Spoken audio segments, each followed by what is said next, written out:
And so it all comes down to this. Winner takes all as we head to the Dubai Autodrome for the season finale in the GTE Masters. Of course, it is the RaceRoom Ranked Championships season finale here for season 1 of 2024. It's myself, Lewis McGlade, and it is, of course, Zach Sweeney alongside me for one last race. Like we said, winner takes all. You win this race, you take the crown.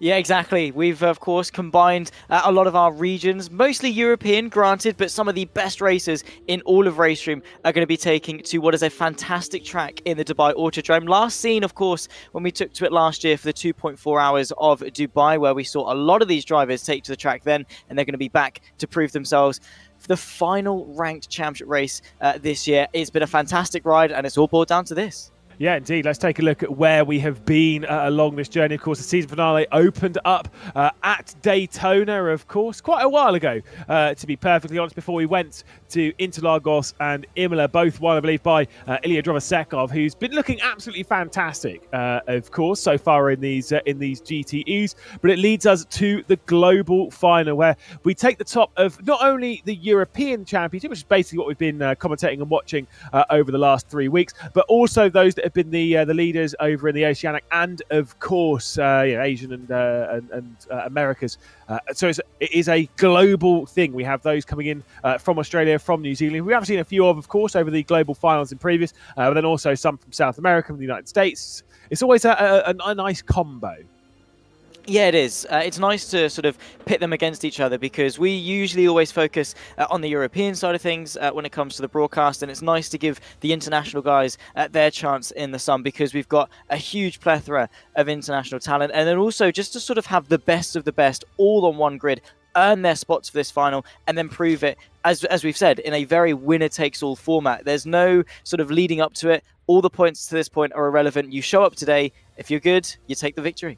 Indeed, and if you've joined us for the GTE Masters, you'll know exactly how this works. It's not like what we've had with the BMW M2 CS Racing Cup or with the GT4s, where there was multiple races and reverse grids and stuff. Much simpler than this. Qualify, grab the pole position, start from it, and then race away for 60 minutes to try and take that victory. There is a mandatory pit stop, but they must take a minimum of 2 tyres, which they will almost certainly require around the Dubai Autodrome, because it is a tricky track, this one, isn't it? I mean, a lot of corners, a lot of difficulty, and quite a lot of long corners as well. Yeah, exactly.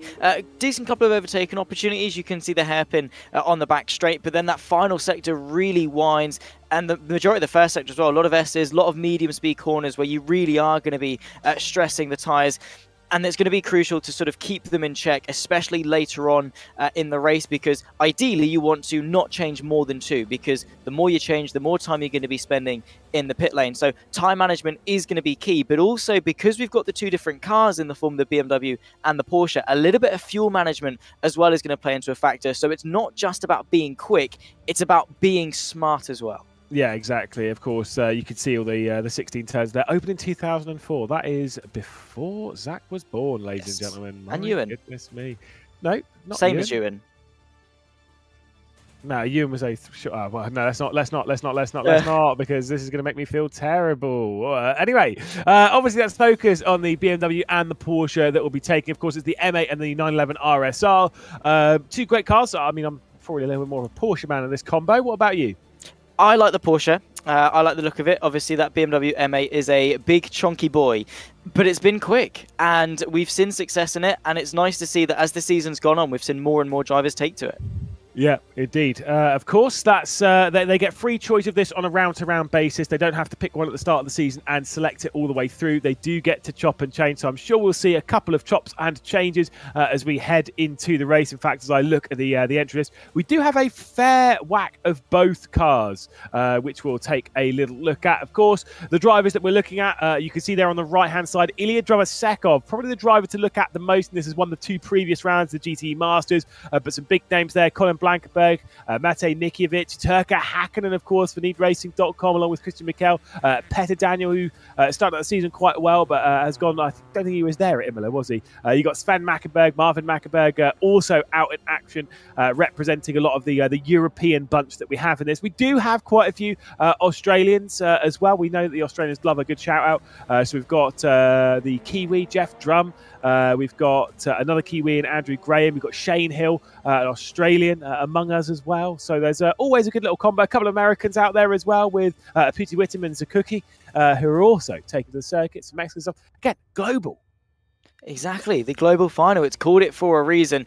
It'd be interesting to see how they rack up against, obviously, the top lot, because we have got a plethora of talent, not just obviously on RaceRoom, but in the wider world of sim racing. NeedRacing.com, of course, dominating on multiple platforms, not only RaceRoom. And to be fair, in recent times, they have really been setting the standard, locked out the top 3 in qualifying, I believe, the last 2 rounds, at the very least in Imola, and then just sort of use that to dominate the race thereafter. And as you can see, Ilya Drovasekov from Turka Hakkinen in the championship.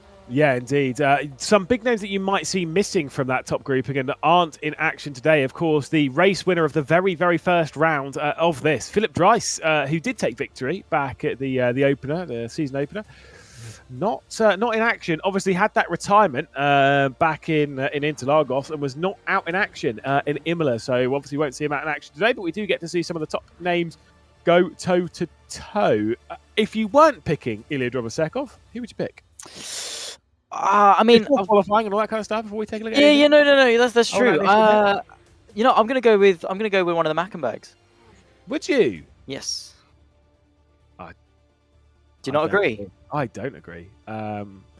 Anyway, Marvin, Sven, right. Wow. Let's jump straight. That's fine. It's fine. Let's jump straight into the action, though. We've got 5 minutes and 40 seconds left of the qualifying session, and it is Turka Hakkinen from Ilya Drovasekov from Christian Mikel. So it's NeedRacing.com running very, very strong in those beamers. Marvin Mackenberg up there as well, of course, with Matej Mikiewicz, Colin Blankenberg, Sven Mackenberg, Mihai Neg, Peter Daniel, and Ville Cravey up in those top positions. Yeah, and of course, track position might be important. Of course, it is a 60-minute race with pit stop strategy to throw into the mix. But because we've touched on there is a lot of sort of medium speed corners around Dubai, you're kind of limited in sort of the overtaking opportunities around the circuit. There are a couple, don't get me wrong, but especially with a large grid and a long race ahead of you, you're always going to be putting yourself on the best foot if you're able to start a little bit further up. But it is very hotly contested, less than a second covering the entirety of the top 10. Yeah, indeed. It will be fairly tight. Fastest first sector comes in, though, from Turka Hakkinen, as he likes to, or tries to rather, push forward a little bit in this session. Of course, he is half a tenth on that pole position, so pulls out a couple of hundredths in that first sector. But then as the second sector split comes up, I think it's around here, if I remember correctly. I've never liked the flow of the Dubai Autodrome, and that was even when I was fending off drivers like Rudy Van Buren in peak world's fastest gamer form, by the way. That's how good I used to be. That is Lewis McGlade. And also, you got one up on Kevin Siggy because you don't headbutt steering wheels, which is also even better. So there you go. You should have stuck with being a racing driver, considering you can't even be the out-and-out best commentator in sim racing. That's so true. That is so true. I am no longer... Well, I'm not out-and-out. Never have been. That is Ewan O'Leary. Fastest second sector comes in from Turka Hakkinen as well as he heads down into the final corner. You can use quite a lot of that tarmac over on the left-hand side on the run into it and on the run out of it as we head up towards the line. Line should come pretty early here for Turka Hakkinen as he crosses it. Oh, he loses out a little bit in that final sector, but still improves by a tenth. Yeah, manages to get the gap back to teammate Drovasekov to a 10.5. Of course, it is a fairly long, fairly technical lap, so it's not a big margin to have. But as we close in towards the final couple of minutes, we are going to be closing into the final couple of laps in this session. Of course, for those new to RaceRoom, as soon as that timer ticks 0, that is it. Session is done. Does not matter if you're halfway around the best lap of your life. It will cut you out. That is it. So timing your lap is going to be crucial. Christian Michel escapes on what could well be his final lap of this session. Only good enough for third, 2.5 tenths back on pole. But crucially, no matter what, NeedRacing.com, as things stand 1, 2, and 3. Interesting as well, BMW front 2 rows locked out. Not something that I was expecting, sort of, if you'd have asked me back in Daytona. No, indeed, which is, again, it's the chop and change of the season, just how it sometimes unfolds. And with the difference between the BMW and the Porsche, they're going to work better on some circuits than others. I will say, I'm liking seeing the split. We've got quite a lot of Beamers out there. We've got quite a lot of Porsches out there. It's exactly what we want. Whether we'll see a Beamer and Porsche contending against each other for victory later on in the afternoon, we'll have to wait and see. Could come down to a little bit of fuel mileage and the likes as well. Like you say, the cars not only drive differently, but they will race differently as well. Yeah, exactly. I mean, for the best part of the season, the BMW has been slightly better on the fuel consumption, so that's why we saw the Mackenbergs do really, really well. To be fair, as we usually do when it comes to strategy, but they've been pioneers of that BMW, scraping it into top 10s, and it's because you don't typically need to do much fuel saving thus far this season, whereas the Porsche, you've had to add at least a little bit of fuel by the time you get to the pit stops. But overall, the Porsche has been a little bit more comfortable, a little bit more familiar, and that's why it's been able to be so quick. But now the drivers have had more chance to practice in the Beamer, refine setups, practice and get that experience. They're now starting to see the potential that it's got, and potentially could be a really strong contender here in Dubai. Minute 40 left on the clock. We are seeing some decent lap times been flagged up and down the field, but crucially none at the front. So it seems though that it's going to pretty much stay as is. Yeah, indeed. There was. We did see Sven Mackenberg come through the final corner. Marvin Mackenberg also there. No improvement to them. Marvin Mackenberg, I think, spun in the final sector. Saw Daz Higgs come over the line. I don't think there was much of an improvement. 15th he goes. Peter Daniel then moves up to 6th position in the Porsche. A couple of tenths behind Matej Mikiewicz, but still a solid improvement from the Czech driver. Yeah, really good stuff then from Peter Daniel. Of course, we haven't seen him for a couple of rounds this season, but nice to see him as soon as he does return to be really fighting at the front as we would expect. Marvin Mackenberg, terrible first sector. This is by no means a representative lap, but still going at it, seeing the session to the end. P4 though, you know, Mackenberg's good strategy. I might be onto something here. Maybe. I was going to say race fuel, but there's no reason why you put race fuel at the end of qualifying. It makes no sense because you've got to warm up after this. That said, you don't have very long in warm up, so who knows? Andrew Graham then into the final corners. We'll see the provisional results. Wait and see if Andrew Graham does indeed improve. Turkka Hakkinen, though, will be starting the season finale from pole position. And again, reminder, winner takes all. NeedRacing.com start first, second and third. Ilya Drovosekov and Christian Mikel in third position, with Marvin Mackenberg, as you say, up there in fourth. Matej Mikiewicz, Peter Daniel, Colin Blankenberg. And we've got Sven Mackenberg, Mihai Neg, and Villa Karevi rounding out the top 10 positions. D'Amico, Rokas Deby, before we get to Vigneron, Mish, Daz Higgs up to 15th position, Shane Hill. We know someone who does have a few fans out there in chat, with Graham Biblioni as well, Zakuki, and Ramal driving for your team, Zach. Of course, we've got Alexei Evtushenko, you've got Juhasz Arstan as well with Drum, Andreas Ebert, and of course Anders Wittem as well, who will be down there starting from the rear of the field. You've picked a certain Mackenberg to go on and take top honours. We'll have to wait and see. Do not go anywhere. We'll be back for the season finale race after this.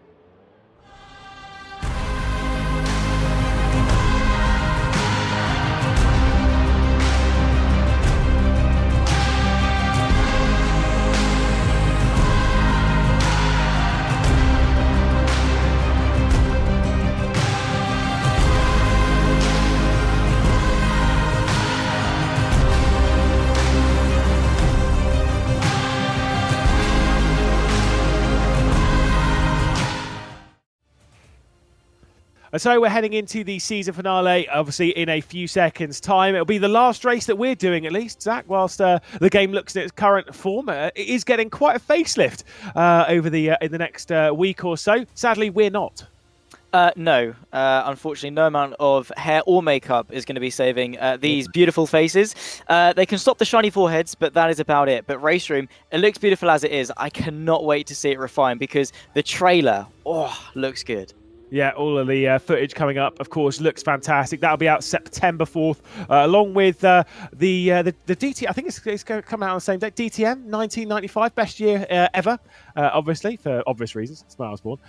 They look fantastic as well. So a lot coming to RaceRoom. So obviously, head over to Steam, download RaceRoom, and get yourselves involved. The season finale there is about to start. 60 minutes of racing. You 100% believe one of the Mackenbergs is going to win this race. Of course I do. I'm backing the boys. They know what they're doing when it comes to strategy.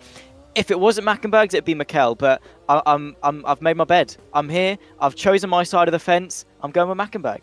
I'm thinking it's going to be a third consecutive victory for Ilya Drovosekov, and I think he'll be taking the crown with it, and so rightfully so, because he's been fantastic throughout the season. Let us know what your predictions are in chat, of course, and Let's get ready to go race. We've got 20 seconds left to go. They'll be lining themselves up on the grid. It'll be a standing start and the race down into that first corner, which is so tricky. They get on the brakes. They drop downhill into the opening right hand, which is almost, it's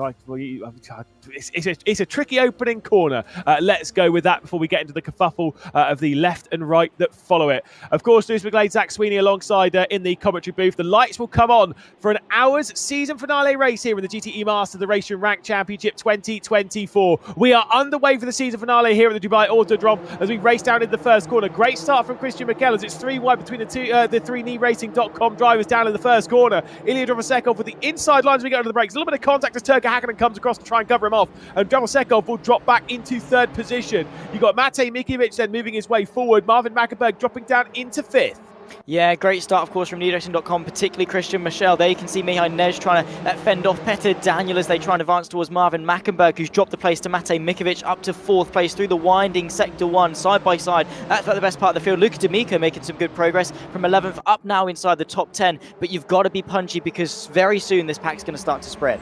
Yeah, indeed. Saw a couple of drivers dropping back down the order as we see in the opening stage. I think Graham's had a couple of problems and drops down 19th position. This is looking backwards from Christian Mikel, the race leader, as we head down this back stretch. It is into a fairly awkward corner where you can see a couple of moves. It's fairly easy to cover off, but I don't think we'll see any major dives from the teammates into it. But that said, if you want to make some progress, this hairpin's probably a key point to do so. Yeah, exactly. Decent opportunity on the brakes if you're brave enough to send it, and you're off the back of a long bit of slipstream as well. So it's both a good opportunity to save some fuel and attack equally. It depends as to what you want to do at this stage in the race, but once again, seeing that camaraderie from the KneeRacing.com trio. Luca D'Amico, as we say, working his way inside the top 10. He's eyeing up Sven Mackenberg, who's not quite to the same standard as his brother quite yet, but both of them still inside the top 10. And as things stand, again, it's just that train. Everyone's slipstreaming off each other, and this final sector, not really much of an open door to go for a move.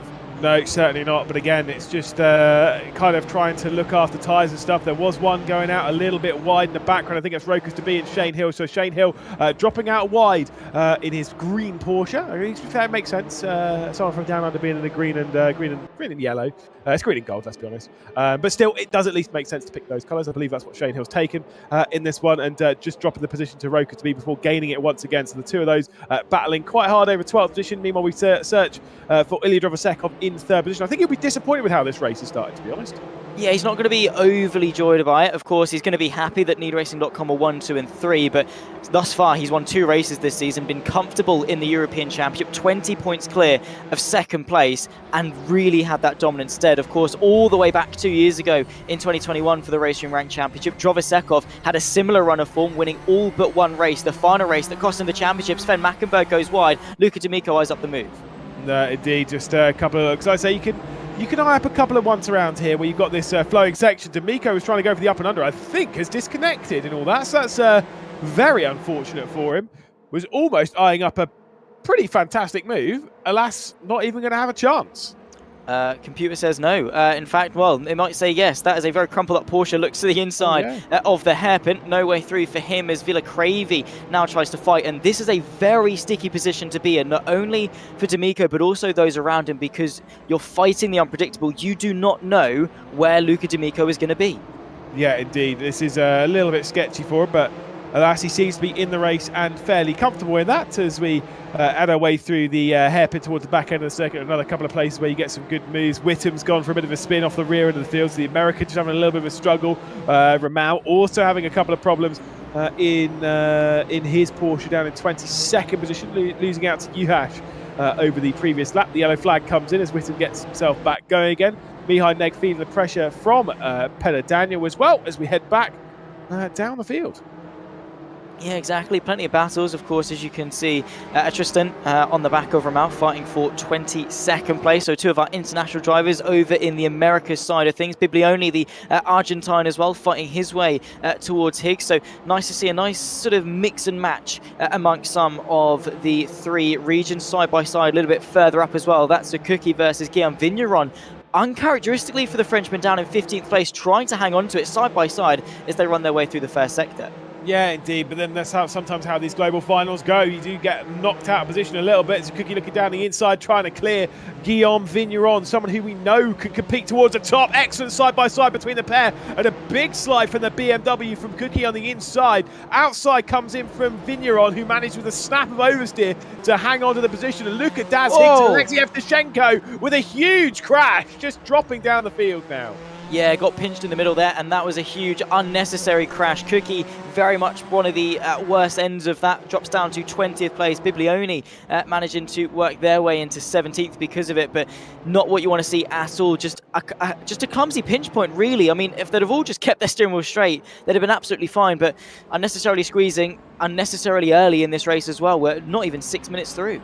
Yeah, it's not really a place to go like 2 and 3 wide before you get out onto the back stretch there, because like after that it tightens up. You're kind of, the racing line moves from one side of the circuit over to the other before you bring it back over. It's all a bit of an awkward part of the section, part of the racetrack. So trying to make it 2 and 3 wide there, like I say, this early in the race, it's just not really the time and place for it. We begin the climb up towards the start-finish straight, as Whittam has yet more problems towards the rear of the field, just going for a little bit of a spin, just having a couple of struggles. I think that might have been around where the hairpin is at the end of the back stretch. Yeah, potentially so. Of course, the Porsche by no means an easy car to be driving, especially in its GTE form with no ABS. So it does make it slightly more tricky to drive. And Whittam, unfortunately, struggling down in 26th, but still going on for now, which is, of course, what we want to see. Changes the positions. D'Amico, I think, still struggling with a couple of connectivity problems. We've got a fight here. Evtushenko, who we know from previous forms of RaceRoom Ranked Championships, has been a driver to fight, at the very least, amongst the top 10. Graham, of course, on the back of him, BMW versus Porsche, and as you can see, fairly equal. Of course, there has been a slight change to the balance of performance, so the BMW having 12 kilos of ballast added to what is already a fairly chunky car, but it has equated to a fairly balanced field, which allows a lot of different drivers from different cars to have a nice little battle. Chonky is a term to be used when it comes to a BMW, like this BMW in particular. Big definitely. boy. Definitely. I know you and O'Leary will be happy at one of the BMWs that's on its way to the platform, which is the Z4. That's slightly less chunky on its way to RaceRoom. That'll be. To be fair, I think you and O'Leary will be dusting off the sim racing wheel and take him back out to the race circuit. So true. Maybe he can go for out-and-out best sim racer as well. That would be something for you and O'Leary. Not actually seen him race. Is he actually any good? No. No, there we go. Cool. No, sweet. No, to be fair, he'll sit there and be like, "Oh, you were the one that binned it," and I was like, "Yeah, but I was also like second lap faster. That's fine." No, he's fine. He's passable. Big move to the inside from Sven Mackenberg. Colin Blankenberg easily on the up and under here. Easily on the up and under. Bit too much curb being taken though by Colin Blankenberg. He will take over 8th position. Sven Mackenberg a little bit too deep in. Luca D'Amico will look to the inside coming down to the final corner, but obviously having some connection issues himself. Billy Cravey will be sat off the rear end and looking at a potential position inside the top 10. Yeah, exactly. They're going to be searching for it. Of course, there are VRP prizes all the way through the field. So the higher you get in this one-shot winner-takes-all, the more sort of in-game currency that you can get. And of course, it extends all the way through the entire splits of the RaceRoom Ranked Championship. So it's not just the top guys that take part. If you're eyeing this up and you like the look of it, keep an eye out for any future RaceRoom Ranked events, because there are some serious prizes to be won, even if you can't quite make it to the top split.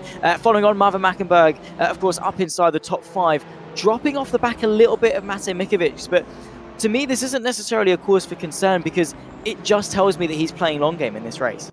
Yeah, indeed, there is the chance to play the long game in an hour-long race. Like it's not like some of the sprints that we've seen from earlier on. Interesting that they're playing the draft games in the needracing.com camp. I do get the vibe that they will probably try and break the rest of the field, i.e. try and get to a solid gap ahead. And unlike what we've seen in previous rounds where maybe they've just brought it across the line 1, 2, 3, this is for the title. This isn't just for a normal race win. This is for the title. This is to become the champion. And I get the feeling they're probably not going to just chill. Well, yeah, they're going to chill for now. I'd say give it after the pit stops, let the race sort of really settle in, let everyone sort of really sort of divvy themselves up and see what the true pecking order is.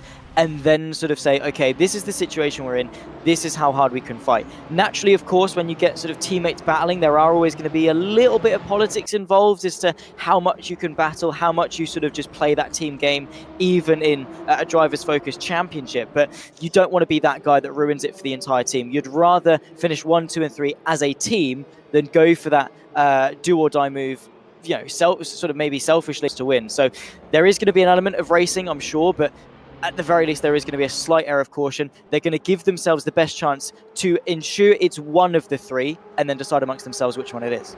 I will say I did just check in chat and I did see that Sven Mackenberg, before the race had started, obviously he's not posting there at the moment, he did say that he was surprised by how strong the BMW is this time. So needracing.com certainly finding that at the moment as they pull to a 3.5 second clear. And as much as, by the way, whilst we're 10 minutes into this race, as much as I've not seen him in chat, and I hope that he's not, because I hope he's enjoying himself. One of the members of the community, Lino, of course, Timo Lino, it's his birthday today, so happy birthday it certainly is. Happy birthday, Lino. Happy birthday. I think it's Bryn Collins' birthday as well. So it's all the sim racers' birthdays. Here's Shane Hill. Want to look into his eyes as he leans into the banking Marc Marquez style. Yeah, that's worth half a second at the very least. Got to get that weight down, of course. And interesting that different racers do different things while they're driving. I do notice I, at the very least, tilt my head a little bit. But whatever helps, of course, he's going to need all the help he can get as Rokas to be looks to the inside of the hairpin. Shane Hill, of course, going to try and go the long way round. Bit hesitant on the turn-in. Given space on the exit. The next one is a sweeping left, but around the outside goes to be. Takes 12th place. Huge snap of oversteer from Shane Hill there. Thankfully, he was able to hang on to it. Yeah, good stuff there from Shane Hill just to hang on, but a good move from Rokas to be 12th position now for him. Guillaume Vigneron rejoining the fight. Gaspar Mich not too far off the rear end, dragging the BMW of Daz Higgs as well. So it could be Higgs eyeing up a move on a quartet of Porsches at the moment to move his way up into 12th position, but the chance of them battling inside the top 10 seems to be slipping through their fingers as Villa Cravey goes straight around the outside to Sven Mackenberg. Mackenberg saying the BMW is looking pretty strong this one. Well, not compared to that Porsche. Lovely move from Villa Cravey, who's obviously cleared Luca D'Amico in the recent past, still trying to find his way past the rear end of Sven Mackenberg, but Villa Cravey up now into 9th spot. Interesting that they're battling this hard this early because all they're doing is losing more and more time to Colin Blankenberg. There goes the move from D'Amico, thinking about it going into turn number 1, but the door does not open on Sven Mackenberg. He wasn't really phased, didn't try to defend or anything, was just confident that he could stay in front. But again, Mackenbergs prefer the long game. Villa Cravey, though, is very punchy. Yeah, indeed. This is very, very interesting indeed. A lot of curb being taken there from Luca D'Amico as we run through the opening S's section, now into the tightening right-hander before we'll leave this, down into a tightening left-hander afterwards. There's a lot of these kind of corners where you just need to really be patient, which is probably why I never got on with this circuit actually, because it does require an awful lot of patience to set good lap times around here. You can't just be slamming the throttle down and slamming onto the brakes, turning it in, because that's where you get lockups, you get big slide off of corners. You've got to be patient around here. Yeah, exactly, and being too hasteful is going to be a surefire way to find your way into the barrier.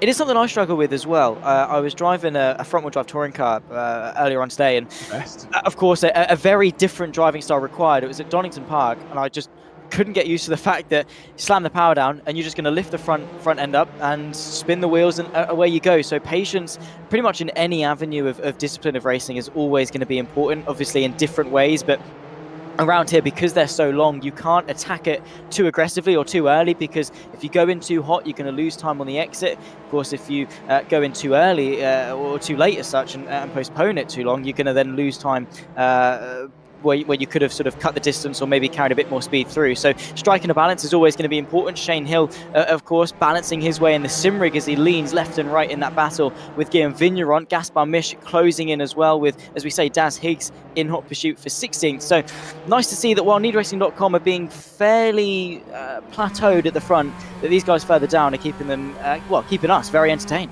Certainly so. Like I say, plenty of battles. I think we need a little 1v1 touring car battle.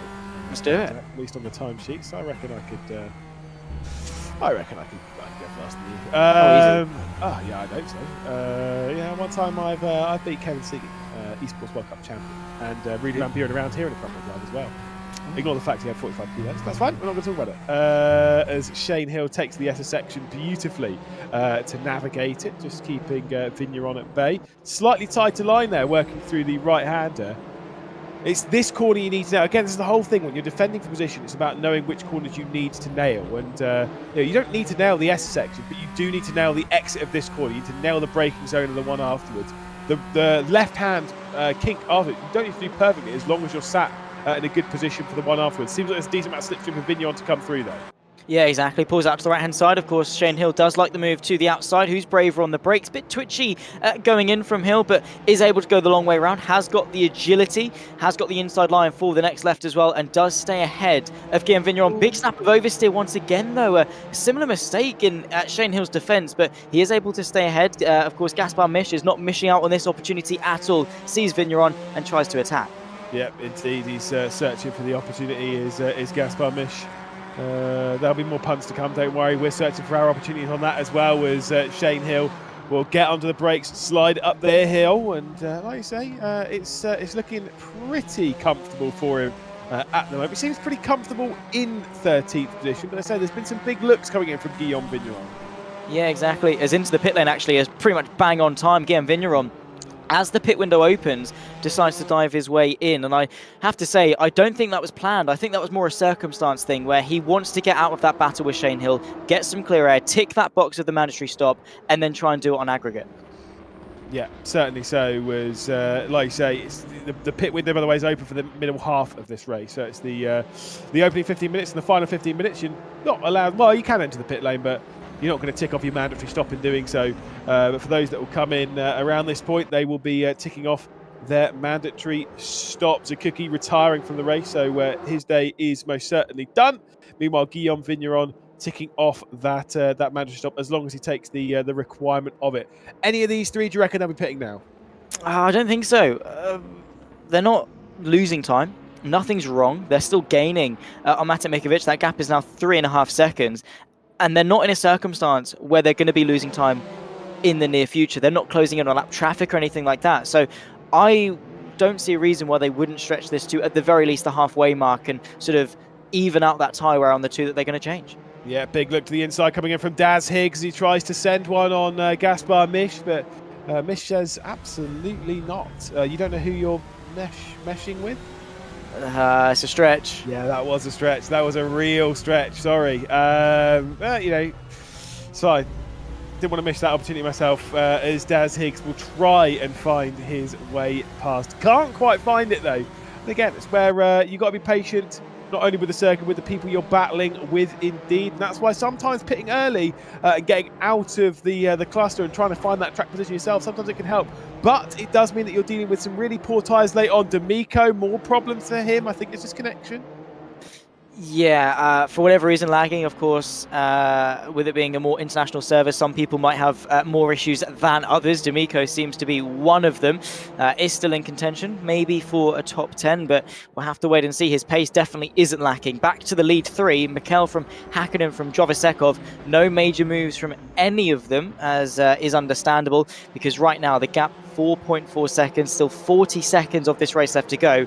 4 seconds can be undone in a couple of laps of battling, especially when there are 3 drivers involved. So no point throwing it away and risking it right now, because in fairness, they've not even done their pit stops yet. We saw back at Daytona, and to be fair, all season long, how quickly and how much of a difference that pit stop can make. So right now, it's more just a fickle thing to be battling this soon. So even then, despite that, Michel going slightly defensive versus Turka Hakkinen going into that braking zone. Interesting to note, but nonetheless, right now, you're not going to be gaining anything by fighting for position. So they're doing the right thing, I think, by just saying nose to tail. Yeah, indeed. I mean, like I say, there's been, I don't know if it's just breaking the slipstreams or it is just trying to defend a little bit from Christian Mikel, but I mean, there's certainly been a bit more movement than what I would have expected on the backstretch if they were just playing, let's just run in line for a little bit. So it does tell me that maybe they have been given the call just to battle a little bit deep on the brakes there from Ilya Drovosekov. I mean, with the position the three of them are in right now, they're 5 seconds clear of Matej Mikovic. I think you're absolutely right. Post pit stop, I'd say give them carte blanche, do what they want when it comes to pit stops, and I believe they'll be stopping pretty much bang on halfway. If they're taking 2 tyres, I think, or even 4. I think that's just the simplest strategy for them. I think that's what we saw in Interlagos. It was all 4 and just take it at halfway. That's the fastest way of taking it around the circuit. But yeah, I don't know. The thing is, I've always said before, when it comes to the chances where you can take 2 tyres or 4 tyres, I'd always rather take 4, because as much as you lose, sure, you lose more time by taking 4 in the pit stop, it doesn't affect the balance of the car. We saw that very heavily at Interlagos with a lot of spins for the 2 tyre runners. Yeah, right. And of course, you're just going to feel more comfortable, and they're thus sort of more inclined to push, get the most out of those tyres, because it's all good having 2 fresh tyres if you're not confident enough to sort of push on them. Whether you change the fronts and have a more pointy front end, as oh my goodness me, someone's had a very pointy rear end. That's Juhász, the Hungarian, having some issues in what was a 3-way fight, I believe, with the German of Andreas, and maybe Vigneron as well, who has poked his way out in some clear air, but obviously not for very long. He's caught up onto the back of a train, and well, we didn't see it, but seemed to be clumsy, maybe a little bit messy going into the hairpin. Yes, indeed, and yeah, not ideal, but still, sometimes that's just how it goes. Sometimes you do get a little bit of a slip and slide on the rear end of the car. I don't know which I'd prefer, oversteer or understeer. I guess it depends on the style of car you want. D'Amico, once again, causing a couple of connection problems around here, and it's a bit of a shame for D'Amico, who's actually showed some good pace over the RaceRoom Rank Championship of 2024, not to end the season on such a high.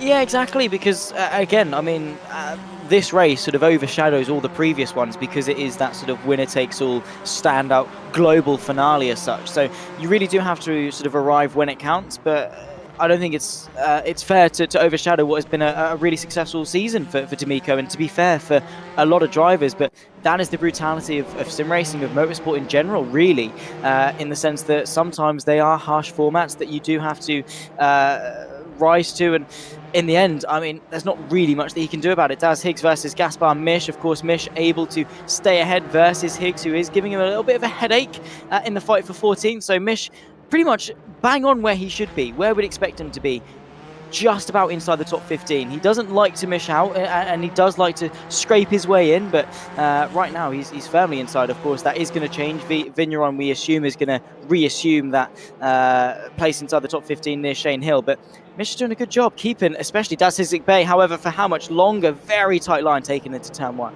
Yeah, you got to be careful with those tight lines because you're really towards the exit, and that's where you can cause a crash. Unfortunately for Juhász, there is a drive-through penalty for speeding in the pit lane, so it will require a return to the lane. Of course, as much as you ticked off your mandatory requirement, yeah, you can't do it whilst speeding and breaking the rules. Out deep goes Gaspar Misch. Not quite getting close to that apex. We'll head out onto the backstretch in just a second. I do think there is going to be a move coming in from Daz Higgs. Looks to the inside once more. He's going to wash straight out here. He's not going to get a particularly good exit in that BMW. Yeah, he's not indeed. He's going to have to hope that the slipstream can make up for it, but with 12 extra kilos of ballast, it might not be the case. Following this battle, Vila Cravey once again under pressure from Colin Blankenberg and Sven Mackenberg in 9th and 10th in the battle for 8th, as we very quickly approach our way towards half distance in this race. 37 minutes, 38 seconds left on the clock. Cravey has driven a fantastic race. At the moment, this is the best they're going to get. But again, we're going to have to wait to see what pit stops can bring, because when we're speaking to the Mackenberg brothers, they were saying how easy it can be for you to gain 2, 3, 4 seconds in the pit stops, depending on what you do. And at the moment, that is the gap up to Peter Daniel. Yeah, indeed. Like I say, timing of that pit stop is everything. What you do in that pit stop as well adds to it. So there's a lot of nuance to it, despite just being the single trip down pit lane. At least that's what that's what you'd want. You don't want a second trip. If you want a second trip, it's because you've been a bit naughty. As like I say, we'll expect most of these drivers to come in, to be fair, around the halfway point of this season finale race. That's typically what we've seen throughout the season thus far. But again, just to remind you as well, if you are just jumping into the GTE Masters RaceRoom Rank Championship Global Final, which is where we're at the moment, it is winner takes all. As much as the championship that's come up before this, the 3 rounds before it, have seeded those drivers that have worked their way into this season finale. If you're in this finale and you win the race, regardless of how your season's been, you win the title. You've just got to get your foot in the door and then arrive on the day. Of course, for needracing.com, they've done both. They got their foot on the door quite comfortably and are right now arriving on the day. All 3 of them, Michel from Jovasekov, from Hakkinen, as they pretty much have been all season long. But there is still opportunity for upsets, not only amongst the entire field, but also intra-team amongst the 3 of them. So Let's see if there's going to be any fireworks. They are approaching a little bit of lap traffic. I think that might be Uhash, who unfortunately has had to take that extra trip down pit lane. Of course, did bite the bullet, did the right thing after the spin, which was just to sort of suck it up and take the penalty as is. In fact, I don't actually think it is. It's not Uhash, it's Whittam in 24th place. Uhash is a little bit further up or further back. Oh, there we go. He's going to be lapped fairly easily. Drops it on the curb. Very close to collecting Turka Hakkinen there. That could have been spicy. I mean, you said fairly easily. If I'm a race leader, the last thing that I want to see is the back marker spin in front of me. That's when they become a bit unpredictable. We'll say Ilya Drvosekov obviously recently has passed Turka Hakkinen, was sat in third position for quite a while in the black BMW. Of course, there is some weaving coming in from Christian Michal as his teammate closes up to the rear of him. I think this is a proper dogfight between the 3DRacing.com drivers. I think they've been told go for it. Maybe they've been told they don't get enough broadcast time because typically when they run in this formation, we ignore them because they're going to win, and they're in that solid spot. Whereas now, being told to switch it around a little bit and let's get some fights on, they're looking for some broadcast numbers, clearly. Do it for the sponsors, lads. Come on. What are you playing at? Just look at the sponsors. Yeah, all of them on, where they've got two different liveries on the car because Drvosekov didn't get the memo to go with it. It's fine. There is Christian Michal leading the way, and I hope it's going to be fireworks between these three because we haven't seen them battle at all, like all season. I mean, Daytona was a little bit different, and we did see a change of position but that was only because of strategy, not because they were given the all clear to race. And I understand there is going to be an element of risk carried, but Mate Mikovic is 7 seconds back. After the pit stops, if all three of you are still comfortably ahead, just have it out, make it interesting. And of course, as a driver, naturally you're going to want to be almost probably a little bit selfish, especially if you're in Drvosekov's position. Oh my goodness me, there is a small slide there. I say small, quite a sizable slide as Hakkinen closes in, and Luca D'Amico's day goes from bad to worse. Yeah, I wonder if the driving through speed lane, nice. Good England. Driving in the pit lane and the speed lane and the blah blah blah blah blah. You saw it, drive through. I wonder if that might have actually been connection related as well, because he is struggling a little bit. It has caused a couple of yellow flags, but either way, let's see if any of these three dive into pit lane. Yes, indeed, Turka Hakkinen making a trip down pit lane entry. Can I just say as well, as a commentator, as a driver of this circuit, I absolutely despise the pit entry.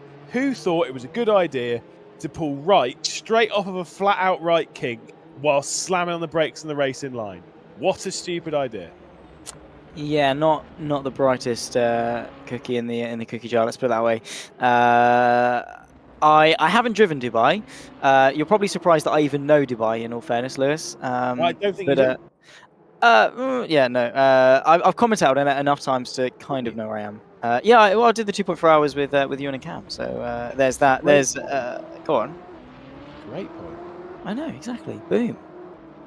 I know my circuits. I know all of them. Indeed. Apart from what was the one? Portland. Which I still can't believe you don't know. That's fine. It's all right. There are a few circuits coming out to RaceRoom that you won't know, including Avis. No, it's fine. You won't know. It's fine. So we're good. Drvosekov then going for the race lead. Looks to the outside of Christian Michal, who takes the defensive line coming into the hairpin. The up and under potentially going to work out, though, for the Swiss driver as he tries to find his way past his teammate. Defensive line coming in through the fast kick from Christian Michal. We have the inside line to the second of these the hairpins around this point of the circuit as they take the defensive line. This is a proper fight now because they're all preparing for obviously the pit stop from Turka Hakkinen and for these two to come down to the pit lane as well. Remember, pit lane is open and they must use it. Yeah, exactly. But this is just going to play into the hands of Turka Hakkinen. The more time these two lose by scrapping out, the more time Turka Hakkinen is going to gain on the undercut. Tries to get underneath. Christian Michal does Ilya Drvosekov through this final sector as they approach the flat-out right-hander before you peel your way into the pit lane. Is either of these two going to make their way in? No, as they continue on for what is going to be another lap. Christian Michal from Drvosekov. Interesting that they're leaving it so late. It's got to be at the end of this lap, surely. Surely there is something. Mate Mikovic will work his way into pit lane, but I think it's a little bit too far back to battle for victory unless he goes for something ridiculous strategy-wise. Ilya Drvosekov once again closing in onto the brakes hard in the first corner, going for a later apex and a faster speed going up towards the S section. A little bit too deep coming in from Christian Michal. The inside look as we head up towards the right-hander at 3. Still no move coming in from Drvosekov. Finds that second apex though. Now this is where things get a little bit awkward into this ever-tightening right-hander on the brakes, trying to slow it down awkwardly, making sure that you don't catch the front right before we head out onto the backstretch after the left-hander here.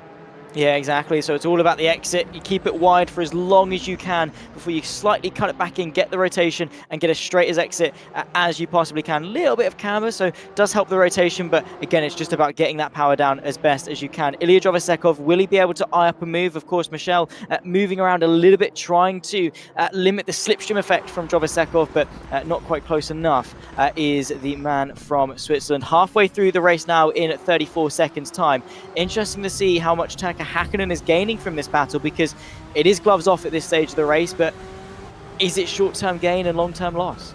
Yeah, exactly. Again, this is where maybe this battling's been a little bit too harsh. They've not exactly been slapping in great lap times realistically with the battling, i.e. they could have most certainly gone plenty faster. They're running about a second slower than where they would have been running earlier on. No indicating a lap time coming in from Turkka Häkkinen as of yet, because that last lap time was a 41.4, and I mean that is a 2-minute 41.4, because obviously he was in the pit lane. Once he crosses the line this time by, we'll have a little bit more of an indication as to exactly where he is comparatively pace-wise towards Christian Mikel and Drovasekov. In fact, actually, no, we won't, because they're both coming into the pit lane.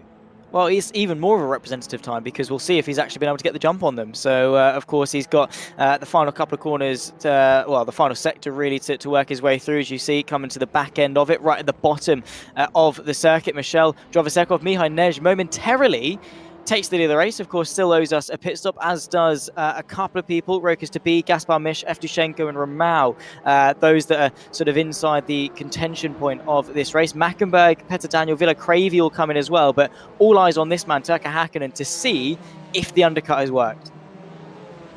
Yes, indeed. Rokas to be will remain out on the race circuit, so it'll be Mihai Neg and Rokas to be first and second yet to make pit stops. Turkka Häkkinen now onto the brakes and into the final corner.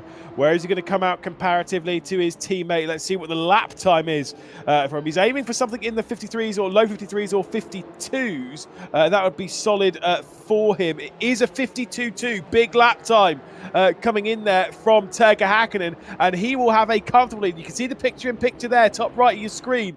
That is the departure of the pit lane for Ilya Drovasekov. Big lead from Turkka Häkkinen. Yeah, very nicely indeed. Of course, that lap he did put in was invalid. So, of course, they do get 30 incident points, and off-track is one of them, so adds to that total. I have a feeling he's got some in the bank. He tried to use them to make the most of that pace in order to, of course, get the jump on his teammates, and he's done it by a comfortable margin. Slipstream is fairly important around here, as it has been for the best part of the first half of this race. Turkka Häkkinen has now been able to clear it, but if they've got a little bit of lap traffic to contend with, of course, P24, that's Drum, who does have to make his way back into the pit lane, and Whittam just ahead of them on this back straight. Maybe it could throw another spanner into the works. But interesting to see that even Michel and Drovasekov is spaced out as well. 1.2 seconds between the pair of them, that as they came in, were neck and neck. Fastest first sector of the race comes in from Turkka Häkkinen, as well as he tries to light the afterburner and clear away from his teammate, as here comes Ramau, allowing Colin Blankenberg to make a move. Not his fight. Obviously, Ramau will be into the pit lane. One thing that we have talked about in previous rounds, we've not spoken about in this, by the way, is tyre compound. And the reason is because everyone's running on the soft compound, with basically the exception of Alexei Evtushenko, who's on the mediums. You can see a couple a little bit further down that are running on the mediums also, but basically every one of your top runners running on those soft compound tyre. Meanwhile, Alexei Evtushenko on the mediums does allow Matej Mikiewicz to make the move. Tells me that those medium runners, they're not going to be changing tyres this afternoon. They'll come into the pit, although I think they have to, don't they? Yeah, 2 tyres mandatory. No idea why you go on the mediums. Yeah, well, I don't know. I genuinely have no idea. I don't think you can mix and match, have one axle as one and one axle as other. I don't think it works like that. Otherwise, maybe they'd swap out one axle for softs and try and go quicker, but even then, that's a stretch and weird. So, yeah, I've got no idea. Softs definitely seem to be the way to go, because Evtushenko, after pit stops funnel their way out, we won't have any medium runners inside the top 10, as there we go, overtaken as Marvin Mackenberg picks his way through into 6th place after ticking off that mandatory stop. Of course, 1.2 seconds back on Matej Mikiewicz, his probably biggest contender for P4 in this race. 2.2 seconds, the lead then, at least for second position, from Turkka Häkkinen over Christian Mikel. Of course, awaiting Rokas to be the Flying Dutchman to jump his way into pit lane and relinquish the race leads. Turkka Hakkinen looking in a solid position at the moment, but has he pushed his tyres too far? The Miko once again, his connection causing a couple of problems and making it look like there's some drama. Alas, there isn't. It's just a very broken Porsche, sadly trundling its way around the circuit. It's really absolutely fine, to be honest.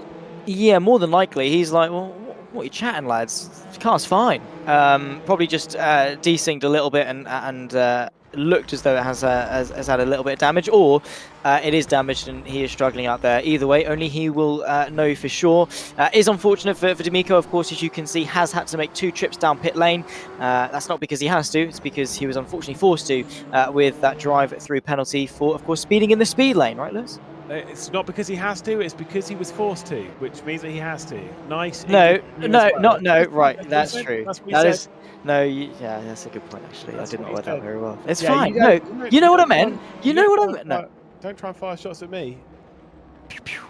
Always. Me. I do my best. It's fine. No, I very quickly realised as soon as you brought it up. No, yeah, it's fine. Anyway, Gaspar Misch.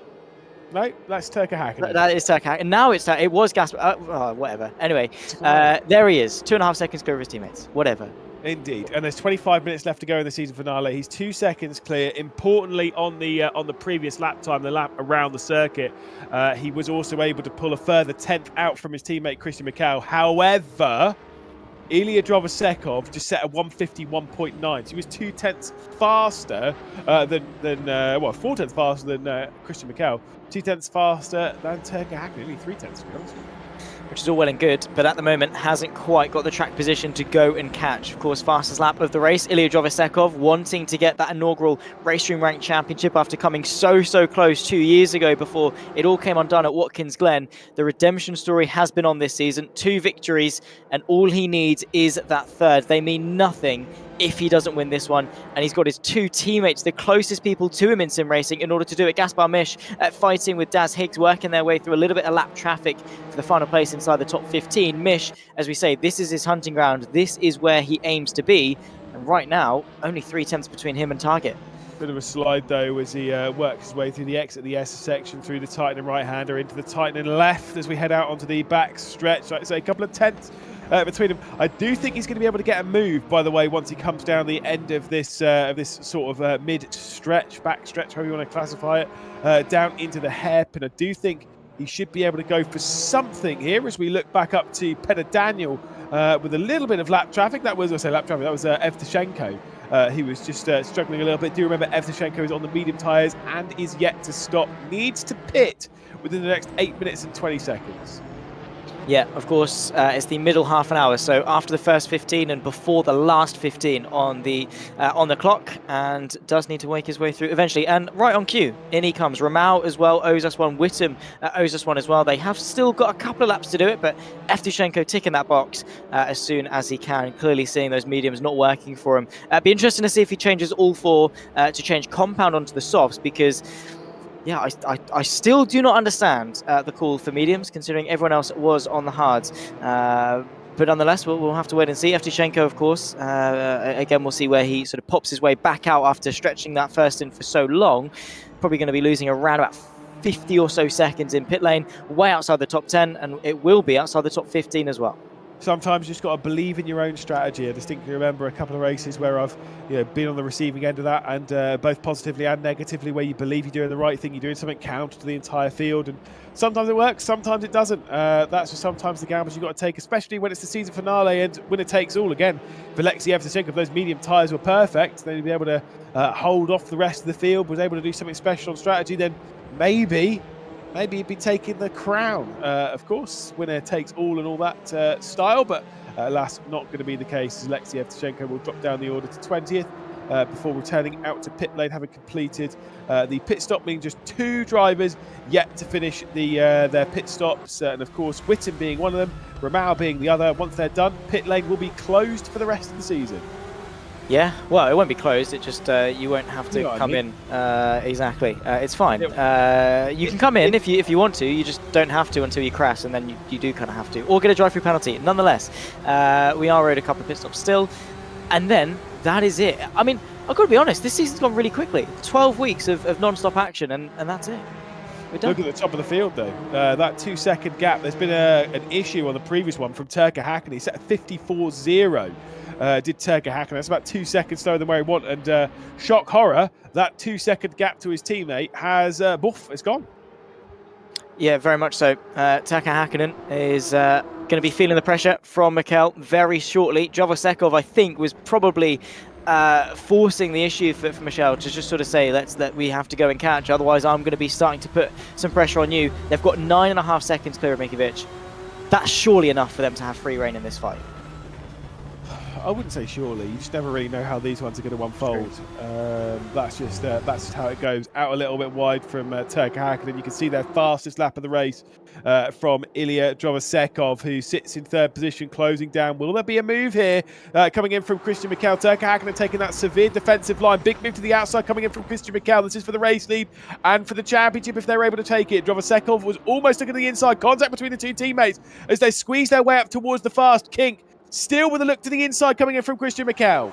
Yeah, he's going to try it. He has got a little bit of overlap. Turka Hakkinen opens up the corner, though, sweeps his way around the outside, but goes in too deep, and taking the lead goes Mikel. Jovosekov follows suit as well, and Turka Hakkinen from 1st to 3rd in quick succession, way too wide through that right-hand kink, and loses the lead to the two teammates. Jovosekov looking over 3 in a row. He's made the move there to come through on Turka Hakkinen as well. It's definitely carte blanche between the NeedRacing.com drivers. They've been given the all clear to go fighting on this Wednesday evening, and they are showing what they're all about. We've seen them so many times work so well strategically. I get the feeling that they're all probably in a Discord chat having an absolute load of banter, to be perfectly honest. If not, is NeedRacing.com a German team? See, the thing is, when it comes to situations like this, it's either the loudest chat or the just dead quiet, right? There's going to be no in between.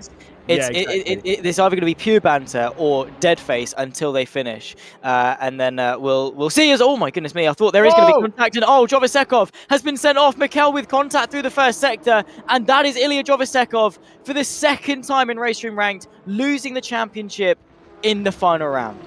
What even happened between the 3 NeedRacing.com drivers? I think there was a bit of a look coming in from Ilya Jovosekov. There might have been a bit of a connection there as well, but I think there was just a bit of an awkward look coming through the outside of turn 2. Jovosekov will retire from this race. And wow, we have had a major bit of drama towards the top of the championship. Yeah, that is such a shame for Jovosekov, considering his form. 3 podiums, 2 of them were victories, of course, at both Interlagos and Imola, coming into this arguably as the favourite. But when teammates collide and the fireworks were ablaze through that 1st sector, and of course, as we say, not entirely sure as to what happened initially. I thought they were just going to get away with it, but then very quickly it spanned into quite a deeper issue, and now it's just the 2. Mikel from Hakkinen, 18 minutes left to go, and, well, if it is a voice chat for the 3 of them, I'm sure there are going to be some very choice words said from Jovosekov. Well, I don't think there will be. I think it's just one of those ones. I think he kind of got that.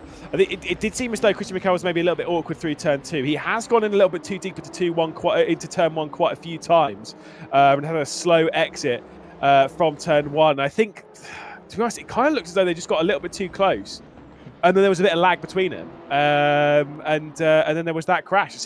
It does seem as though it's no real fault of anyone. It's just really terrible luck for Jovosekov.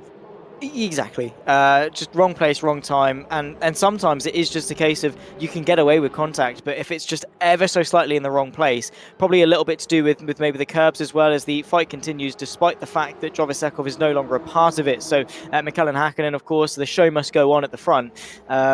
But you're right. I think it was just Mikel got away lucky with it. Jovosekov definitely, most certainly did not, and that is just the way the Zuki crumbles. Yep, indeed. Well, I wonder if maybe they'll sit there and go, okay, we've tried battling. Let's not try and throw this championship away. Yeah, let's still make sure it's coming home to NeedRacing.com. So I wonder if the battle might be called off. You could imagine if this was real racing. You know, they were out there on the circuit, and the team boss, after whatever incident had taken one of the cars out, team boss would be straight on the blower, being like, absolutely not, lads. You're bringing us home 1-2, no drama. I don't think that is what's going to happen, but it certainly would be crossing their minds, I'm sure. Yeah, because again, the risk is there, right? They have got a decent margin to Mate Mikovic that they're not going to lose on pace, but can very easily be lost if neither of them finish. And you don't want to be that teammate that costs it for you both trying to search for the win. It's better, and it looks better for the team to come home 1-2 than for Mikovic to take it on the line because you've crashed twice in run race. So interesting to see how they approach this. Of course, there are 16 minutes left to go. But again, if you're Turkka Häkkinen, you had no part in that first battle. You had no part in that first bit of contact. And you're just sort of saying there, well, where was my chance to be involved? I mean, naturally, yeah, he did get the better strategy compared to the other two, but he wants the opportunity to get that counter-attack and fight. So I don't think the battle's done, at least. Maybe it's on pause, but it's not done. Yeah, I mean, look, he did overdo the corner, did Turkka Häkkinen a little bit earlier on, one of the hairpins. That was what allowed them to go through. So, yeah, that's where his chance of leading this race has most certainly gone. That said, he is in second place still. And to be fair, there was still the defence coming in from Christian Mikel. So he's still working hard on keeping Turkka Häkkinen at bay as we head our way through the S's section. So Christian Mikel's still in a very, very solid position. We'll take a look at a replay though to see if we can piece anything and then, together. We'll see. Oh my goodness me! I thought there is going to be contact. And Jovisekov. Yeah, it's a shame. I think again, just Jovisekov looking to the inside of the next right-hander probably went ever so slightly off track, and in doing so, just caught the rear right of Mikel, and that's all it took. Interestingly, that it was Jovisekov that spun in that though. Typically, if you tag the rear right, it would then be Mikel that gets spun as Whittam, unfortunately, with a disqualification. That'll be for incident points. No, I actually don't know if it is. Oh, maybe it would be. One thing, I don't know if he actually pitted. That was the only reason why I said I don't know if it is. Right, yeah. I wonder if he didn't come into the pit lane at the required point. As Sven Mackenberg feels the pressure from Mihai Neg. I think there was quite a significant amount of connection once again as we look back on that replay. But these two, though, will continue their fight. Mihai Neg with the inside line straight around the outside for Sven Mackenberg. That's a beautiful move from the BMW. Yeah, nicely done as through he goes. Sven Mackenberg, of course, on a charge towards the top 5. It is doable. 1 second up to Petter Daniel. Now is going to be the aim to try and get both Mackenbergs inside the top 5. Marvin is up there in 4th, closing in on Mate Mikovic, keeping that gap around about 1.2 seconds. But Mihai Nej, of course, not allowing the BMW to get away. Has been nice to see. Quite a level playing field, as we said, between the Porsche and the BMW. And nice to see the progression of the BMW as the season's gone on as well. More drivers taking to it, but the Mackenbergs, they've been with it from day one. They have been firm in that BMW. They've had to trust, and they're reaping the rewards from it. Both of them very firmly could come away from this with another double top 5, probably the best family duo in all of RaceRoom. Yeah, indeed, and like I say, it's an interesting position for them. Not quite the position that you so highly predicted them and highly touted them for, though, is it? Not quite, but you know, we'll take what we can get, and they're doing all right. It's consistency is key, right? They've been up there, and that's what that matters. To be fair, right, I didn't want to say needracing.com because that's the same as predicting Team Redline are going to win, you know, a big championship. It's just you got to be different sometimes. Yeah, sometimes you just got to be right. That's true. That's the important bit. And at the moment, needracing.com, they have been absolutely flying. 12 minutes and 40 seconds left to go. Christian Mikel with the lead.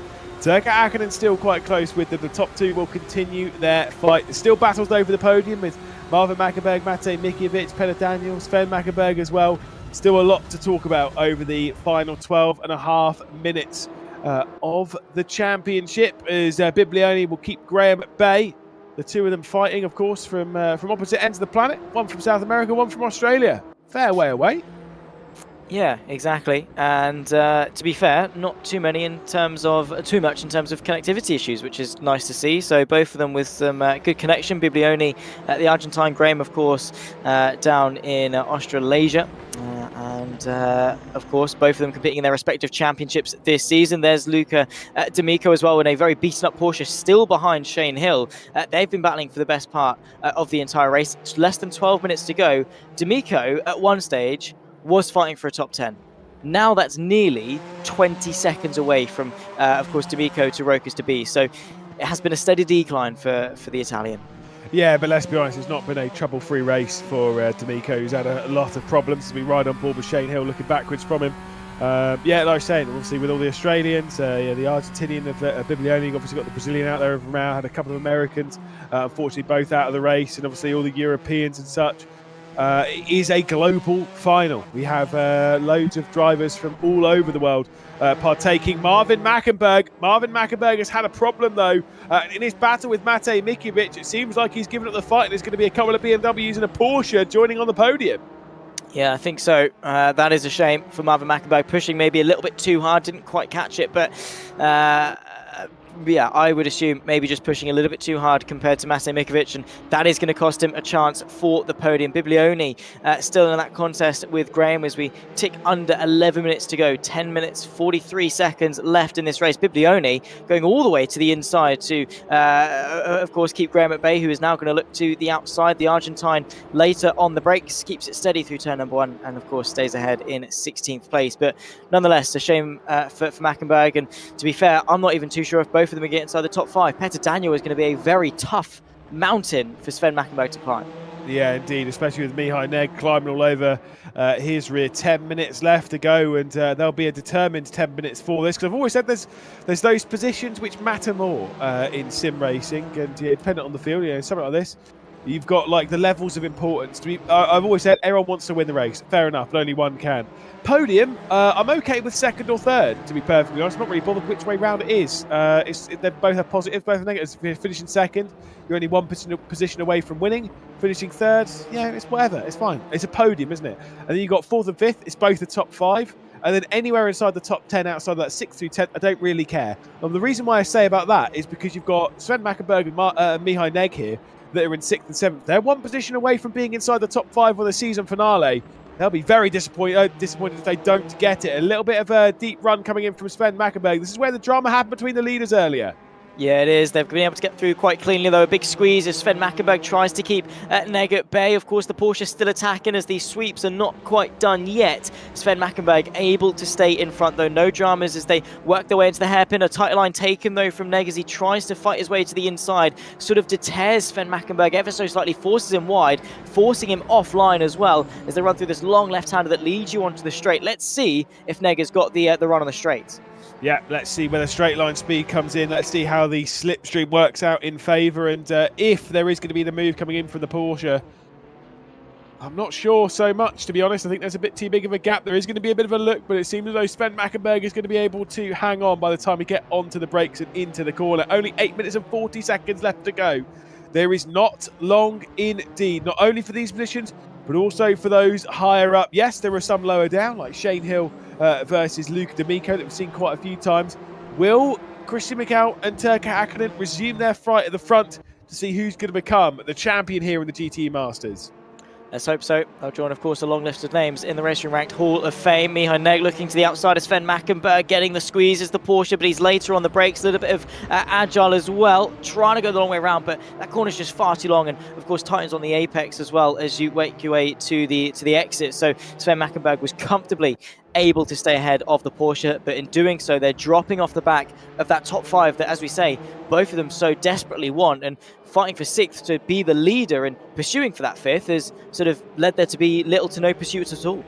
Picture in picture, top right of your screen, that is riding on board with Mihai Neg as we close down in the braking zone. Big look down the inside coming into the first corner, and of course you can see there the deeper run coming in from Sven Mackenberg, but he's able to keep it on the island. Obviously just running a little bit too deep at T1 is fine as long as you make it back towards the apex leaving the corner.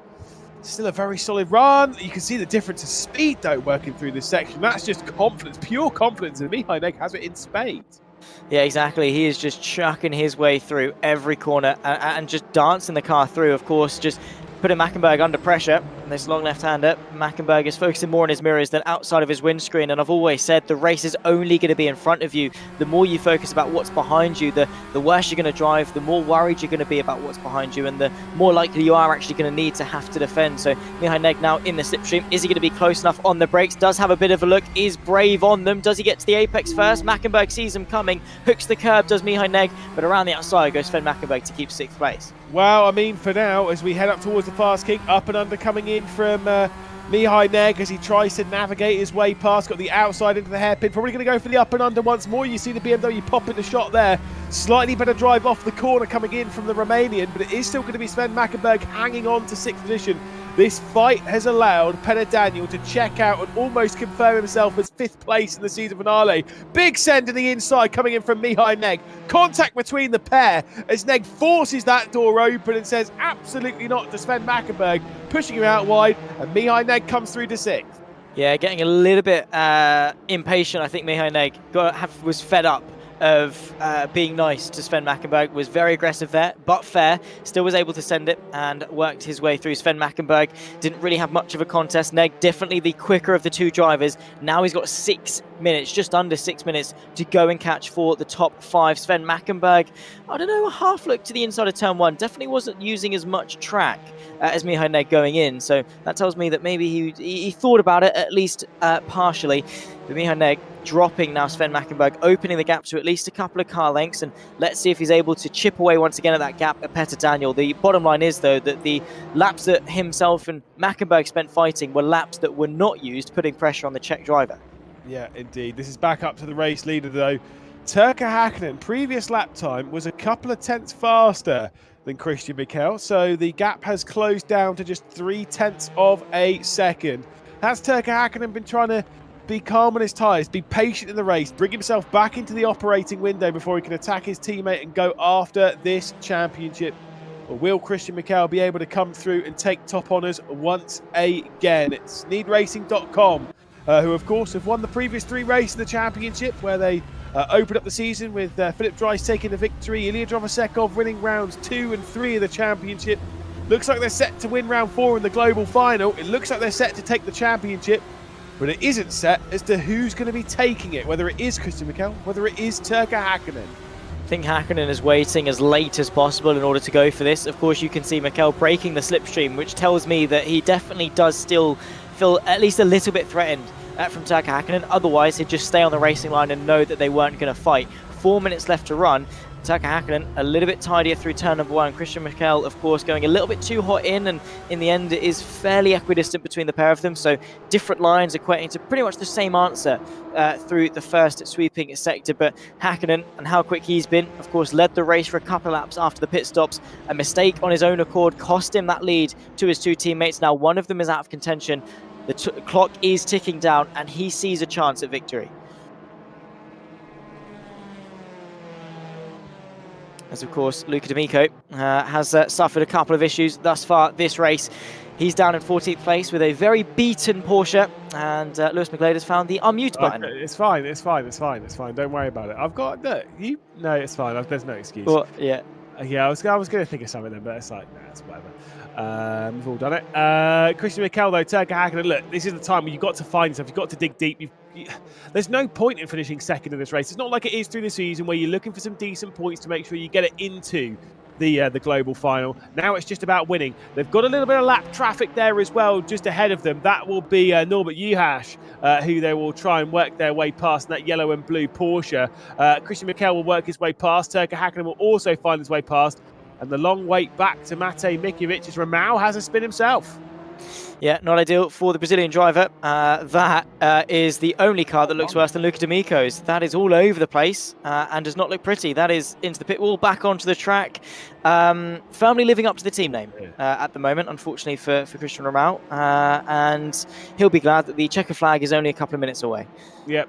Indeed, they've only got 2 minutes, 30 seconds before the clock hits 0, which means with where they are on the circuit, this is the penultimate lap of the race and of the season, not just here in the GTE Masters, but of the RaceRoom Ranked Championship as well. We are racing our way down towards this end, and the top 2, they've not been separated by very much this afternoon. The largest gap it's been was 2 seconds, and that was post-pit stop when Turkka Häkkinen took over the race lead by a comfortable margin. At the moment, though, he is staring down the rear end of his teammate, and to be fair, at the moment, he's staring down runner-up in the championship. He needs to dig deep. He needs to find something.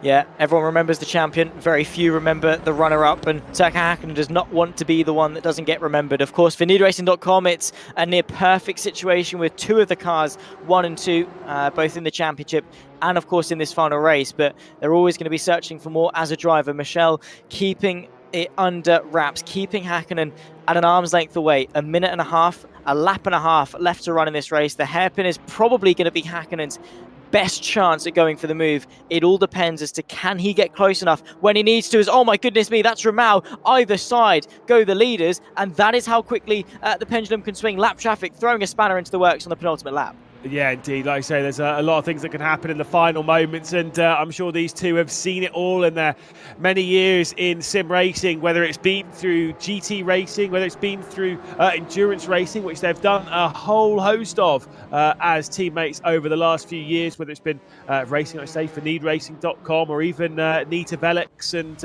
the like, Singularity, Hydra back in the day. They've been teammates for a fair while, jumping around the world of sim racing, and like you say, they've been solid as a partnership in that time. But now with one final lap around the Dubai Autodrome, it's time to find out who's better than who. Exactly. The clash of titans. 12 seconds back to Mikovic. There is little to no risk of throwing it away. It's all on the table. Do all the talking on the track. 30 seconds on the clock. Final lap of not only this race, but also RaceRoom ranked. Season 1 of 2024 comes to an end. We've battled our way through 11 rounds. This is the 12th. All comes down to this. Mikel, he's done it thus far. For the entirety of the stint, has been the driver in control. But if there's anything that Häkkinen can throw, it's now. Yeah, the difference is, of course, you can make moves around this circuit if you're brave. You've got the run down into the corner at the end of this mid-stretch. You've got, to be fair, pretty much any corner after that. You've got a hairpin that follows it. You've got the left-hander up the hill, basically the penultimate turn, the final corner. You can make moves in all of them if you're brave. Is there going to be a move down into this hairpin, though? Yeah, let's find out. Defensive goes Mikel. Doesn't want to take any chances at leaving the inside open. Häkkinen, is he going to be brave enough on the brakes? Clever from Mikel to park it in the middle. Gave Häkkinen the choice. Do you go to the inside? Do you go to the outside? Both of them equally a risk. We work our way into the final half of the final lap of the race. I really don't see where Mikel can lose it. Indeed, it's not just about the win of the race, it's about the championship as well. You win this race, you are the champion. Christian Mikel currently is the one in position, but he's not got too long to go before he is crowned as it. Still a patient waiting game for him. It is needracing.com, first, second and third. It's not been without drama though. Of course, the issues for Ilya Drovasekov earlier on after the contact almost put an end to not only his race, but also his teammates as well. But out through the final corner, Christian Mikel will come, and he is going to be the GTE Masters champion here at the Dubai Autodrome. The RaceRoom Ranked Championship Season 1 of 2024 will come to a close with Christian Mikel taking top honours in a 1-2 for needracing.com. Turkka Häkkinen couldn't quite get it done. He led earlier on in the afternoon, but the title slipped through his fingers. What a race it was then at the front. Mate Mikovic completes the podium. The Hungarian, of course, has been on top form and always a consistent front runner and completes the podium. There they are, Mikel from Häkkinen from Mikovic. Fantastic stuff. Absolutely incredible. Christian Mikel then, Turkka Häkkinen and Mate Mikovic. Of course, your podium, and deservedly so for needracing.com. Although, to be fair, I don't know if they'll be satisfied with that. I think they'll be sat there thinking, oh, it was 1-2-3 earlier on, though. And then they had that awful bit of bad luck that took that away. At face value, a 1-2 is exactly how you want to end the season. But when you had three cars that were fighting at the front that almost seemed certain of doing it, there is always going to be a bittersweet taste in the mouth. That is for sure. A shame for Ilya Drovasekov, especially considering it's not the first time it's happened. Indeed. Well, there's a look at your results, of course. Marvin Mackenberg there in fourth position. Mihai Neg, Sven Mackenberg, Peter Daniel, Villacravey, Colin Blankenberg, who I did see a couple of bits in chat saying that he was going to finish on the podium. That didn't quite work, did it? Rokas to be there also in 10th, rounding out the top 10 for the final race of the season. Guillaume Vigneron in 11th position. Daz Higgs, great drive to 12th, to be perfectly honest. Gaspar Misch, of course, there in 13th position. Luke D'Amico in 14th with Shane Hill, the highest non-European in the race with 15th position, ahead of Emmanuel Biblioni in 16th. Andrew Graham will be in 17th position. 18th eventually will be Alexei Evtushenko, before we can see in 19th position it's Christian Ramal. There is Evtushenko popping his way onto the timing sheet. And of course, Tristan there in 20th position. The final drivers in the race being Jeff Drum, of course, Norbert Juhasz, and Andreas Ebert. Of course, our retirements for the race: Ilya Drovosekov, Zakuki, and of course a retirement from Whittam. Big shame for Ilya Drovosekov, not least of all because I picked him to win. Yeah, that's a shame. At least mine finished up top. There they are, of course, Mava Mackenberg just off the podium, Sven Mackenberg just off the top 5. Interesting to note that Mava Mackenberg managed to find half a second in the final 20 minutes of practice. So in the end, wasn't good enough for a podium, but at least my predictions, well, finished the race. Certainly so, certainly so. I can at least take the hit on that one. Sorry, Ilya. But, I mean, look, let's look back on the RaceRoom Rank Championship here that's opened out 2024. Of course, we've got so much still to come when it comes to our special events and such over the rest of the year. We do like our special events and stuff. But it's been a solid RaceRoom Rank Championship. We've had some exciting times, some high highs, I'm sure, for some drivers, some low lows. And NeedRacing.com have proven themselves as the force to be reckoned with in the RaceRoom ranked side of things. Very much so. Of course, there you can see coming into this, it was Drovosekov that comfortably led Taka Hakkinen in terms of the points standings, and understandably was the favourite coming into this after a brief sabbatical from sim racing, looked to come and sweep the GTE Masters Championship. Alas, it was not meant to be, but what a battle it's been throughout the RaceRoom Rank Championship. Season 1 of 2024, back with the M2 CS Racing Cup into the BMW M4 GT4 trophy, and then adding another manufacturer to the mix with the Porsche alongside the BMW in the GTE Masters. 12 fantastic circuits that we've taken to, 3 fantastic championships along the way. It's been decent. Yeah, indeed. I mean, look, I will say the big thing from all of that was the fact that when we look at the top of the championship there, when we saw the top 5 coming into this, which of course they're just there to seed the drivers to work their way into the season finale rather than it be the points added. Of course, we're back. Of course, it's kind of one of those ones though where just because that's the form coming into it doesn't necessarily mean it's going to be the form of the day. And Christian Mikel certainly proved that. Yeah, exactly. At the end of the day, it's not what you've done, it's what you can do today. And for Drovosekov, I mean, a lot of it, how much of it was his fault? How much of it is he going to be kicking himself for? I mean, arguably, it was an awkward bit of contact. It wasn't that he was off the pace. It wasn't that he lacked consistency. It was just a small mistake that, unfortunately, had disastrous consequences.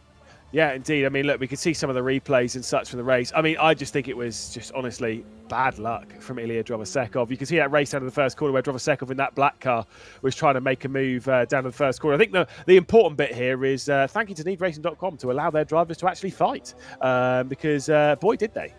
Yeah, they did. They gloves off. Guillaume Vigneron, of course, you saw all throughout the race. It got quite a tight tussle throughout. There's this 3-way pinch that we saw. 2 BMWs out of contention. Evtushenko part of it as well. Biblioni was able to take a couple of places because of it. And then the fight at the front continues. Mikel, Drovosekov and Hakkinen. This was just off the back of the pit stops, or just before the pit stops. Hakkinen saw this as an opportunity and said, right, that pinch point, I'm coming in, I'm getting the undercut. And in the end, it nearly worked out for him. Yeah, indeed. Pitted earlier than the other groupings. Obviously, like I say, post pit stops, it was this tight as well. Turka Hakkinen was struggling to keep Christian Mikel and Ilya Drovosekov at bay. This is where he drove out a little bit too deep coming into the hairpin. Just trying very hard to keep his teammates at bay. Alas, maybe a little bit too hard as Christian Mikel and Ilya Drovosekov would switch positions. This was around the point there where we nearly saw some contact. It was certainly down the exit of T1 where we did see some contact as well. Of course, it was just a bit of an oddity with the connection, it must be said, is what it looked like anyway, at least to my eye. Yeah, exactly. Just an unfortunate bit of contact that saw the end of their race. There it was, just sort of, in the end, he wasn't even alongside until that initial bit of contact where he then drove alongside, and then that was enough to put himself into the barrier. Luckily, did not take Mikel with him, but Drovosekov is going to be fuming with that. Not a happy bunny to lose his second RaceRoom Rank Championship. Any fault with his own in that point? I mean, is there anything in hindsight he can take away from that? I just think it's bad luck. As I've said time and time again on this broadcast, Zach, I think it was terrible luck. I don't think that anyone's to blame. Yeah, it just is what it is. That's one of those racing deals, it must be said. We did get some cracking fights though, coming down into the final moments of the race behind Sven Mackenberg. This was maybe a little bit too deep. He did miss the apex, and there was a little bit of contact, but it's kind of a bit awkward to hold to the apex. It's not normally a racing line through that corner. Yeah, no, he did a good job, I think, actually, to sort of get it stopped in what was a really good battle, Neg versus Mackenberg. And, of course, at the front, the fight went all the way to the end between Christian Mikel and Turkka Häkkinen. And, of course, that was the moment that, well, very much caught Mikel by surprise. He went to the left, and Turkka Häkkinen was able to close the gap. In the end, it wasn't enough to see the Finn take over his German teammate at NeedRacing.com and saw Mikel take the championship. Well, that is us done then. Thank you so much for those that have joined us throughout the RaceRoom Ranked Championship, not just as a viewer, but also those as a driver as well. And, of course, to our commentary team, of course, today's been myself, Lewis McGlade. Of course, Zach Sweeney's been alongside me. He said, you and O'Leary then. Wow. I'll say that's a compliment, actually. I'll take that as a compliment. Sim racing, according to Darragh Thacker. Of course, Darragh Thacker himself, you and O'Leary. Cameron Roger hasn't joined us, so no thanks to him. Big thanks to Captain Chris Coffey. Of course, and Luca Keita, who's been running things a little bit behind the scenes as well, being a bit of a busy boy as well. And, of course, to all of the countless people behind the scenes at RaceRoom. It's a big change coming up for RaceRoom. If you haven't seen, there's a big graphics update, plenty of content coming out. So if you haven't jumped onto the RaceRoom platform, now is the perfect time. Head over to Steam, download it, and get yourselves involved. And maybe we'll see you out on circuit in the next RaceRoom Ranked Championship. For us all behind the scenes here at RaceRoom, thank you so much for joining us. And until next time, have a very warm goodbye.